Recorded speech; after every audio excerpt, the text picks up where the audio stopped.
RCB ಮುಖ್ಯಸ್ಥರ ಬಂಧನಕ್ಕೆ CM ಆದೇಶವನ್ನು ಹೊರಡಿಸಿದ್ದಾರೆ. ಆರ್ಸಿಬಿ ಡಿಎನ್ಎ ಕೆಎಸ್ಸಿಎ ವಿರುದ್ಧ ಕಠಿಣ ಕ್ರಮಕ್ಕೆ ಸೂಚನೆಯನ್ನು ನೀಡಲಾಗಿದೆ. ಇಂತಹ ಘಟನೆಯನ್ನು ನಾವು ಯಾವತ್ತೂ ಕೂಡ ನೋಡಿರಲಿಲ್ಲ. ಸಿಎಂ ಡಿಸಿಎಂ ಇದ್ದಾಗಲೂ ಆಗಿರಲಿಲ್ಲ. ನಡೆಯಬಾರದ ಘಟನೆ ನಡೆದು ಹೋಗಿದೆ. ತಪ್ಪಿತಸ್ಥರನ್ನ ಈ ಕೂಡಲೇ ಅರೆಸ್ಟ್ ಮಾಡಿ ಅಂತ ಸಿಎಂ ಸೂಚನೆಯನ್ನ ಕೊಟ್ಟಿದ್ದಾರೆ, ಆದೇಶವನ್ನ ಹೊರಡಿಸಿದ್ದಾರೆ. ಆರ್ಸಿಬಿ ಮುಖ್ಯಸ್ಥರನ್ನ ಬಂಧಿಸಬೇಕು, ಡಿಎನ್ಎ ಮ್ಯಾನೇಜ್ಮೆಂಟ್ ಅನ್ನ ಬಂಧಿಸಬೇಕು, ಕೆಎಸ್ಸಿಎ ಸಿಬ್ಬಂದಿಗಳನ್ನ ಅರೆಸ್ಟ್ ಮಾಡಬೇಕು ಅನ್ನೋ ನಿಟ್ಟಿನಲ್ಲಿ ಈಗ ಸಿಎಂ ಆದೇಶವನ್ನ ಹೊರಡಿಸಿದ್ದಾರೆ. ಯಾವತ್ತೂ ಕೂಡ ಇಂಥ ಒಂದು ಘಟನೆ ನಡೆದಿರಲಿಲ್ಲ. ಕಾಲ್ ತುಳಿತದಂತ ದುರಂತ ನಡೆದೇ ಇರಲಿಲ್ಲ. ತಪ್ಪಿತಸ್ಥರನ್ನ ಈ ಕೂಡಲೇ ಅರೆಸ್ಟ್ ಮಾಡಬೇಕು, ಮಾಡೇ ಮಾಡ್ತೀವಿ ಅನ್ನೋ ನಿಟ್ಟಿನಲ್ಲಿ ಹೇಳಿದ್ದಾರೆ ಮುಖ್ಯಮಂತ್ರಿ ಸಿದ್ದರಾಮಯ್ಯನವರು.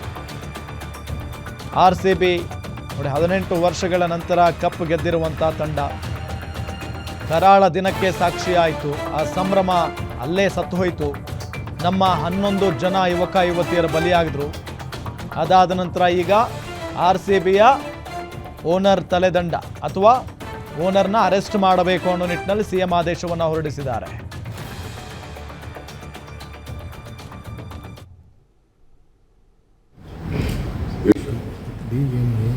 ಮೂರು ಸಂಸ್ಥೆಗಳು ಪ್ರತಿನಿಧಿಸ್ತಕ್ಕಂಥ ವ್ಯಕ್ತಿಗಳನ್ನ ಬಂಧಿಸಬೇಕು ಅಂತ ಹೇಳಿದ್ರು.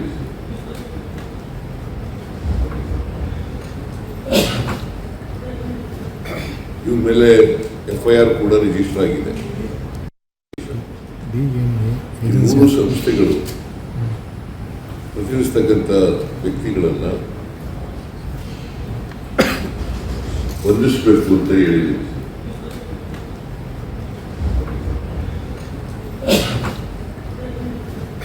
ಇವ್ರ ಮೇಲೆ FIR ನಾವು ತೆಗೆದುಕೊಂಡಿರ್ತಕ್ಕಂಥ ನಿರ್ಣಯ RCB ಮೇಲೆ ಮತ್ತೆ ಈವೆಂಟ್ ಮ್ಯಾನೇಜರ್ಸ್ DNA, ಆಮೇಲೆ ಕರ್ನಾಟಕ ಸ್ಟೇಟ್ ಕ್ರಿಕೆಟ್ ಅಸೋಸಿಯೇಷನ್ ಯಾರು ಇವುಗಳನ್ನು ಪ್ರತಿನಿಧಿಸ್ತಾರೆ ಅವರನ್ನ ಅರೆಸ್ಟ್ ಮಾಡಿ ಅಂತ ಹೇಳಿದ್ವಿ.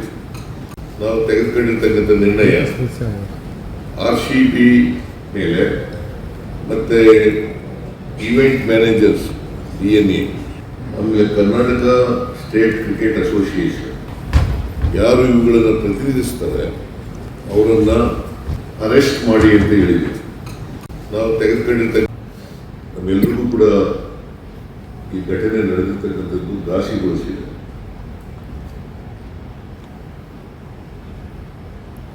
ನಡಿಬಾರದಂತ ಘಟನೆ ನಡೆದೋಗಿದೆ.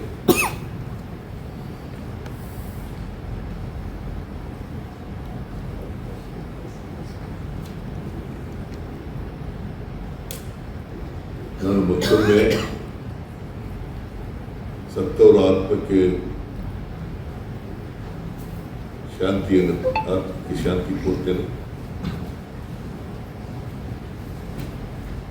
ಅವರ ಕುಟುಂಬವರ್ಗದ ಜೊತೆಯಲ್ಲಿ ನಾವು ಇದ್ದೇವೆ, ಸರ್ಕಾರ ಇದ್ದೇವೆ ಅಂತ